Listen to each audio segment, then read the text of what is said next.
select and honored few know what it truly takes to become an Olympian.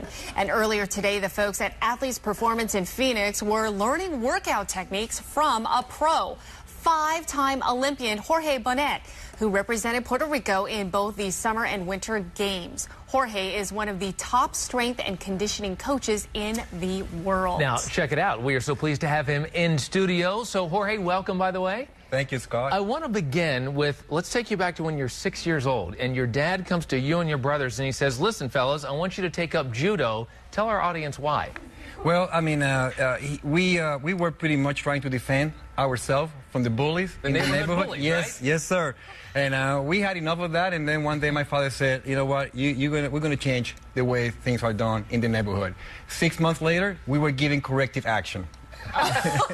So that self-defense Absolutely. obviously spiraled into becoming a five-time Olympian. Tell us how that progressed and how bobsledding came into the picture. I mean, in a nutshell, when I turned 15, I was invited to be part of the Puerto Rico national judo team, and I was blessed and fortunate to qualify in 1983 in the Pan Am Judo Championship in Argentina, which gave me the ticket to go to the Olympic Games in LA.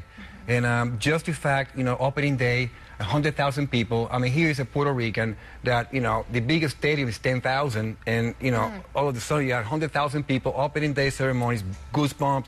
It was a big experience, and never thought that I was going to even take it to the quarterfinal. So it was an amazing experience. So to follow up from what Tram just asked, so once you retire from judo, again, how do you make the transition to bobsled team? Well, I mean, again, I went back to the Olympics in '88 in judo, and then that was it. I retired 2 years later. I was invited to be part of the first Puerto Rican bobsled team. To be honest, I even didn't know or have a clue what a bobsled was.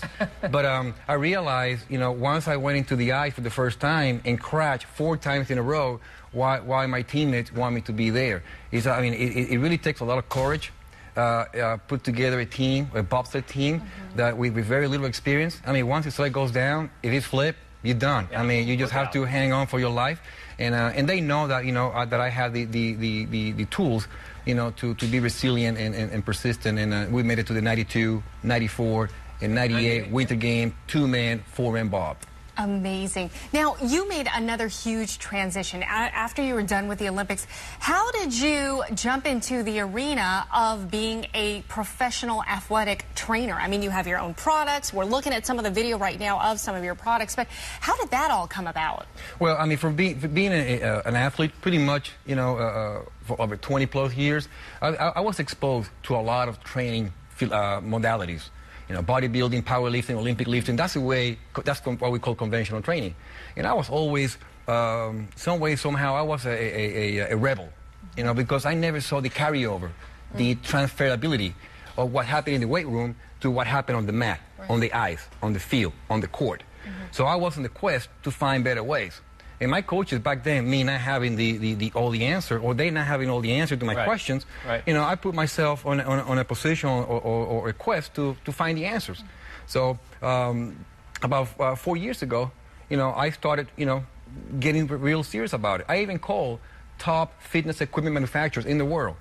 And, who are you? Oh, I'm Jorge Bonnet. Boom, they hang up the phone. So I said, okay, you know what? I'm going to go ahead and do it myself.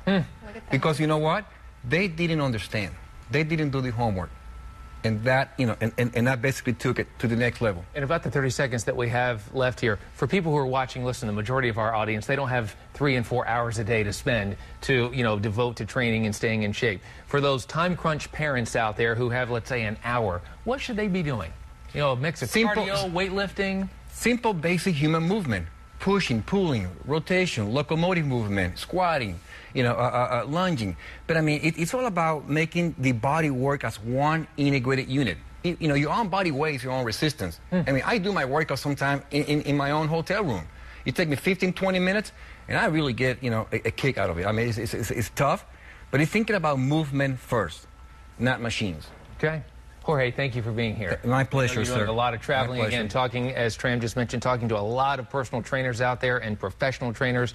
So continued good luck. and safe travels out there. Thank you so much. Thank you. Thank you. From one Olympian to another, it was an amazing evening in Gilbert as folks gathered to offer a proper send-off to Olympic gymnast Alex Nador, who truly appreciates all of the local support he's been receiving on the road to London.